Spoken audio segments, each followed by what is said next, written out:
Good morning, children. This is Shubhal sir speaking. In the previous video, we had a discussion on finding square root of a number by using division method, and we discussed about some questions related to that. And we are going to discuss about some questions which are which I've written on my copy. These are: find the square root of following numbers, decimal numbers. I have got some numbers which are 2.56, 7.29 and 51.84. These are the numbers which I have written on my copy, and this number square root I have to find by using long division method. By using division method I have to find square root of these numbers. Next number is find the least number which must be subtracted from each of the following numbers as to get a perfect square. So I wrote some numbers 402 and 4000 just for example, and find the least number to be added to get a perfect square. I wrote some numbers. These are 525 and 1750. So no problem, children, we will be dealing with such questions today. So the first question which I have written, that is question number 3. Find the square root of the following numbers using division method. So children, here is the process. First I'm going to write 2.56 and I'm going to implement division method in order to get the square root of this number. But here is one thing which is a little bit different than the previous question. In the previous question we discussed about square root of a number. There was no existence of decimal numbers. There was no decimal number. But here in this particular video we will be discussing about dealing with numbers which is having a decimal, which is holding a point in the number. So the number is 2.56. So let us go for this, children. So the very first thing is, like whenever we are going to find the square root of these numbers, as similar process we have to make the bar on pair of numbers. We have to use a bar on pair of numbers. So 5, 6 is one pair, 2 is a single number, so single pair. 5, 6 is a pair of number, 2 is a single number. So what am I supposed to take so that I get nearer to 2? I'll take 1, 1's 1, because 2 2's are 4, that is bigger than 2, so I cannot take 2 over here. So that's why I've taken 1, 1's 1. So here, so 2 minus 1 is 1. Now I have to take the double of this number, which is coming in the place of quotient. That I have to take double of this number. So 1's double is 2. Achha. Before we go for the next part of this number, as we can see, before the point there was only one number which calculation is over. Here we can see the point. Point is here. Point is just after 2. So the portion before the point, there was only one digit, that was 2. This 2's calculation, this number's calculation is already over, because 1 1's 1. I've taken 2 minus 1 is 1. So I wrote 1 over here. But this number before the point, all the digits are over. There was only one digit, that was 2. This number's calculation is over. So whenever this calculation, the calculation before the point is getting over, whenever the calculation before the point is over, while we are going for the next number, if you are going to the next number after the point, before we switch over to the next number after the point should be taken in the place of quotient. So here the point portion is over. I mean, we are going for the next number after the point. So while we are going for the next number after the point, this point is to be taken over here. Means I have to take point after 1. I have to take the point after 1. I'm repeating my word once again. The number was 2.56. The number was 2.56. So I'm taking in this way: 1 1's 1. 1 1's 1. So as 2 2's are 4 is bigger than 2, so I cannot take 2 over here. I have taken 1 only. So 1 1's 1. So 2 minus 1 is coming 1. And after after this number, after 2, there is existence of point. There is existence of point. So point is to be taken because we are switching over to the next number after the point. So before we switch over to the next number of point is to be mentioned in the place of quotient. So I'm mentioning point over here.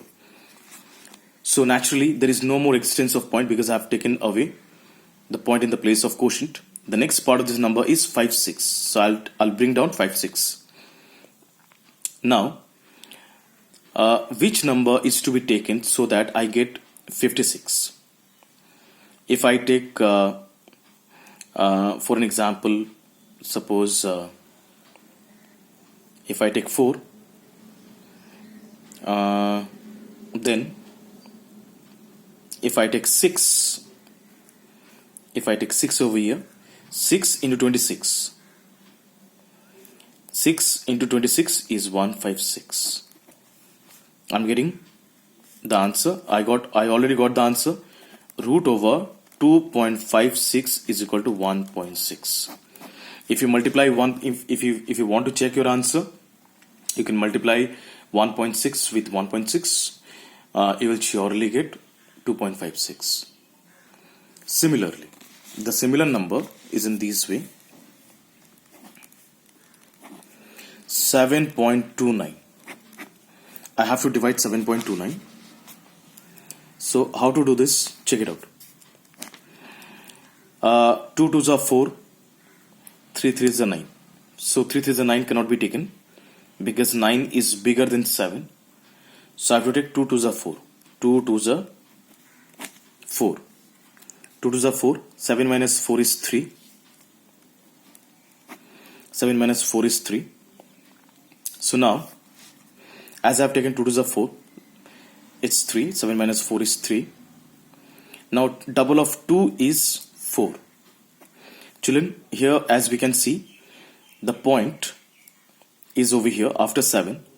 Before point, the calculation is over. It was only one digit, that was 7. It's already over. So now as we can see, the next pair of number is 2 9. So 2 9 will come down. And here I have to mention a point after 2 because I'm switching over to the next number, that is 2 9. So here I have to mention the point because we are going after, means we are going for the digits after the point. So here the point is to be mentioned. Now something is to be taken, which is I'll multiply 4 with that particular number so that I get 329. I guess that number is 7. If I take 7 over here, 7 into 47, 7 7s are 49, 9, 4 7 to 28, 28 plus 4 is 32. Means 7 into 47 is 329. So here I'm getting root over 7.29 is equal to 2.7. 2.7 is my answer. So children, this way we deal with such questions. I believe that all the numbers which which is there in the book, that is to be practiced by you all. And next number is 4. Question number 4 is, find the least number must be subtracted in order to get a perfect square. In the question, the number is given 402. Children, 402 is not a perfect square number. It's not a perfect square. But if you want to get a perfect square of this, you have to subtract something. You have to subtract a number or some number in order to get a perfect square. So by seeing this question, we can understand 402 is not a perfect square. If I subtract 2 from here, the answer will be 400. So 400 is, root over 400 is 20. I mean 20 square is 400, or 400 is a perfect square. So children, we have to show this by a process.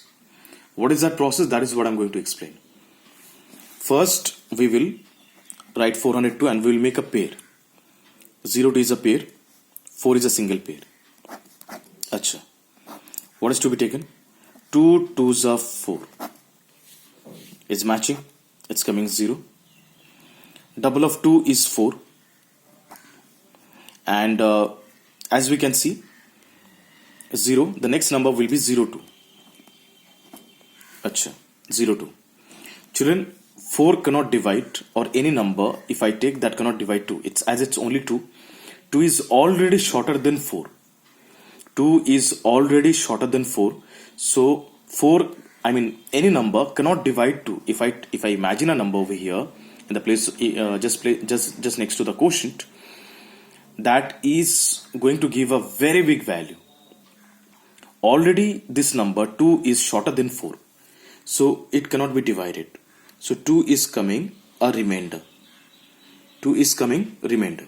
So in that case, this 2 which is coming remainder, by subtracting, I have to write a statement, by subtracting the remainder 2 from 402, we get 402 minus 2 is 400. Therefore, root over 400 is equal to 20. And 400 is a perfect square number. Whatever the remainder we will get, in simple word, whatever we will get from the, after dividing it by using square division method, whatever remainder we will get, we will just subtract it from the question. And whatever answer we will get, that is only, that would be surely a perfect square number. Next is what? I can take an example of 4000. 4000 will make a pair. 0 0 is a pair. 40 is a pair. Achha, let us divide. 5 5 is a 25. 6 is a 36. 7 7 is a 49. 7 7 is a 49 is coming bigger. So I cannot take this. I'll take it as, 6 6 is a 36. 6 6 is a 36. 6 6 is a 36 over here. So 40 minus 36 is 4. 4.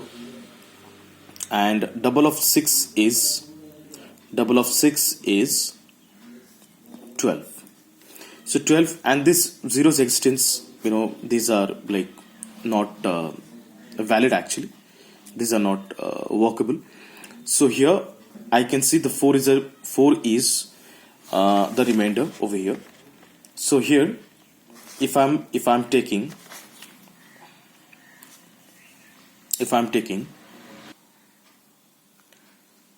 so now this number 6 double is 12.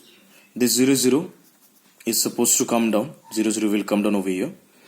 The number which I'm taking over here, that is suppose 3. 3 into 123 is 3 3 is a 9. 9 and 3 2 is a 6, 3 1 is a 3.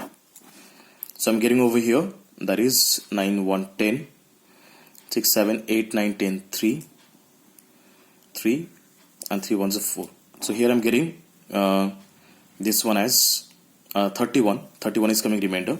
So if I subtract 31 from 4000 minus 31, we will get